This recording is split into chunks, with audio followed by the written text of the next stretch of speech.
Hello, I'm Ken, lead game designer. And I'm Kathy, graphic designer and developer. We would like to introduce you to our new trading card game, Flawed.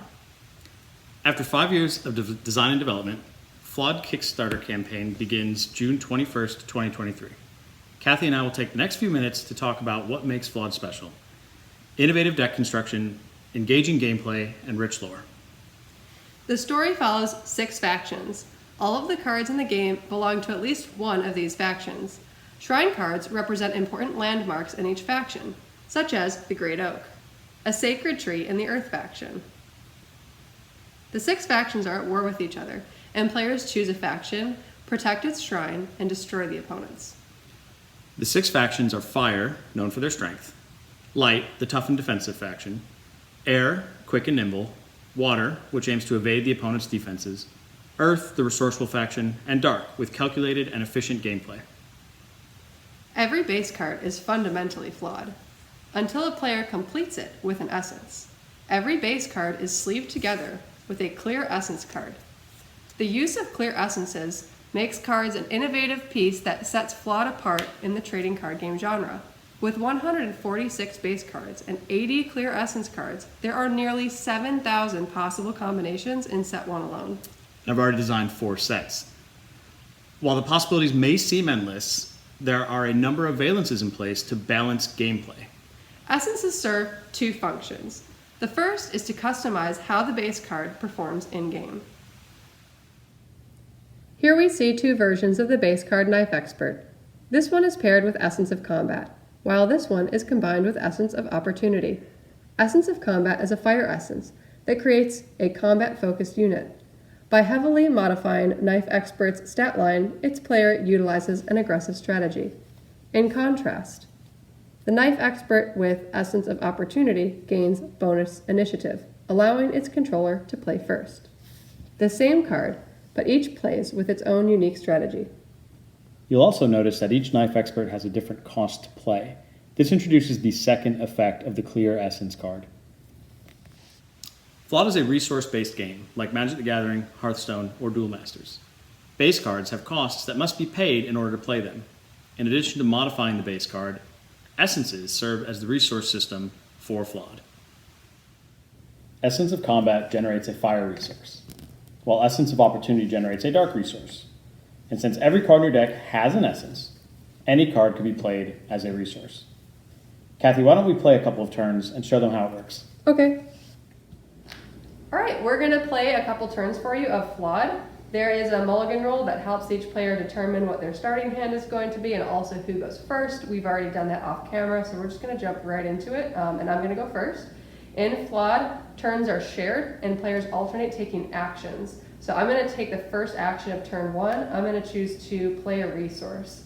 Each player can do this once per turn, and I'm going to choose this Infused Dark Essence, and I put that into play upside down to show that it's a resource. And now it's Ken's action. So my action is going to be pretty similar. I'm going to choose a card in my hand, put it upside down. Mine's Infused Earth Essence. You can see by the symbol right here what it produces, and now it'll be Kathy's action. All right, I'm going to choose play a card for my action. I'm going to exhaust the Infused Dark Essence to create a dark resource and use that to pay for Ruffian, which costs 1 dark.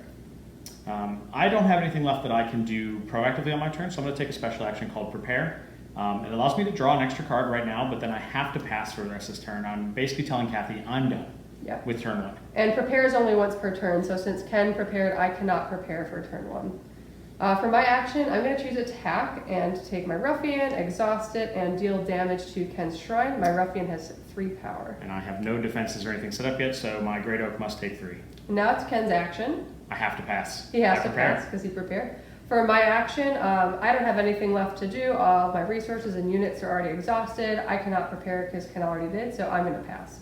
Whenever all the players pass simultaneously back to back in the same turn, that's what signifies the end of the turn. So we're going to go to turn 2. At the start of a new turn, all players draw a card. All players recover anything that is exhausted. And you calculate initiative to see who goes first. Initiative is the sum of the speeds of all your units in play and any initiative bonuses. My initiative is 2. Ken's is 0 because he has no units, so I'll take the first action of turn 2. My first action of turn 2 is going to be attack. My Ruffian gets an extra +1 power if I attack as the first action of the turn, so he takes 4. And I need to develop some more resources, so I'm going to choose a card, play it upside down in my resource zone, Essence of Water and Earth. I'm also going to play a resource, and it's going to be another Slick Essence here. My action after Kathy's resource is going to be play a card, so I'm going to exhaust both of my resources to play this 2-cost Underwater Spearman into the combat zone. All right, I'm also going to play a card from my action. I'll exhaust to create 2 darkness and play Intelligence Operative. It's a unit.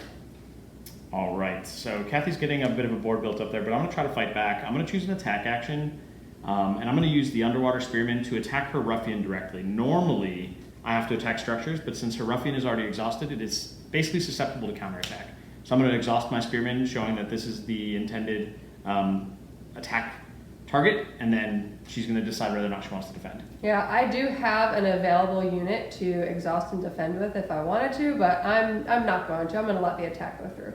So damage calculation is done on a speed basis. The Spearman is actually 3 speed faster, 3 speed which is faster than Ruffian speed. So I will do all of my damage, which is enough to defeat Ruffian, 2 points of damage, and he'll go to the dead zone. Yeah. For my action, I'm going to choose the Activate an Ability action.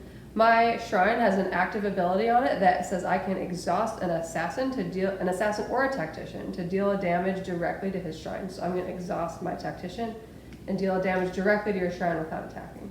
Again, I'm all used up on resources and units, so I'm going to go ahead and prepare. All right. I've also used everything available to me, so I'm going to pass. Okay. And then you have to pass. I have to pass, yeah. So that Good will catch. go to the next turn. We each draw a card. We recover everything. All of my, in-play things recover right side up and then upside down for all my resources. My initiative is 5 and Ken's is 3, so I'm going to take the first action. My first action is going to be play a card. I'm going to choose to play an event called Backstab. If played as the first action of the turn, destroy target unit in the combat zone. So you guys haven't had a chance to see this yet, but I'm going to actually respond to her action. This is a way to do something during her play, and I'm going to respond with my Absorb Magic. This is an event that has high enough speed that it can respond to what she did. And the event itself, Absorb Magic, says negate target event. So the Backstab is just going to have no effect and go to her dead zone. Aww. I get to keep my Spearman. The one thing that is that we can't really show you is there's so many nuances to the gameplay. There's a lot of fine tuning in terms of how strategic your gameplay really can be, especially in terms of you can get these really complex board strategies where you're trying to decide what to attack. Are they going to defend? The stack is very elegant, if I will. You kind of saw a little bit with the Backstab when he absorbed magic to counter that.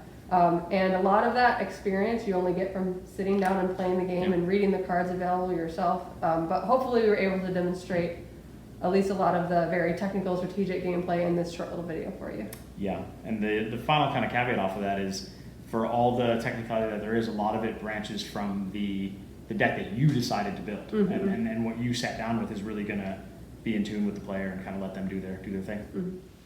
We hope you enjoyed this brief introduction to gameplay. Gee, Ken, some of those cards are pretty powerful. This Ruffian is only a common. Yeah, Kathy. Flawed-based cards will be distributed in booster packs like any other trading card game. The rarities are common, uncommon, rare, and epic, with the epic cards being the main characters from the story. Oh, so the epic cards must be the most powerful cards. Not necessarily. Because layering cards provides so many unique game pieces, we can focus on making 21 worthwhile base cards in each color. Don't forget the 20 multicolored cards. If the base cards will be available in booster packs, how will players get the clear essence cards? It's a great question. Because the essences are so central to gameplay, we want them to be accessible to all players. Essences will be sold in kits, complete with multiple copies of each essence. A player will only need to purchase one kit to obtain full complement of essence cards. The essence kit released with set 1 will be compatible with sets 2 and 3, and then a new essence kit will be released with set 4. Cool. I am so excited to start opening booster packs. Will there be a tournament I can play in? We do have goals for organized play, but Flawed isn't just for tournament players. The unique deck construction features provide something for everyone. Tournament players can fine-tune their decks, friend groups can express their own playstyles, and we've even kept multiplayer in mind. I am so excited to see this game come to life, and the comic style art is just beautiful. We have a team of 12 different artists and growing from all over the world. Thank you for taking the time to watch our video. And a very special thank you to all of our supporters on Patreon and those who have stopped by our booth at the various shows to learn the game. We are a small indie company with big dreams, and we wouldn't be where we are today without the support of our players. See you all on Kickstarter, June 21st, 2023.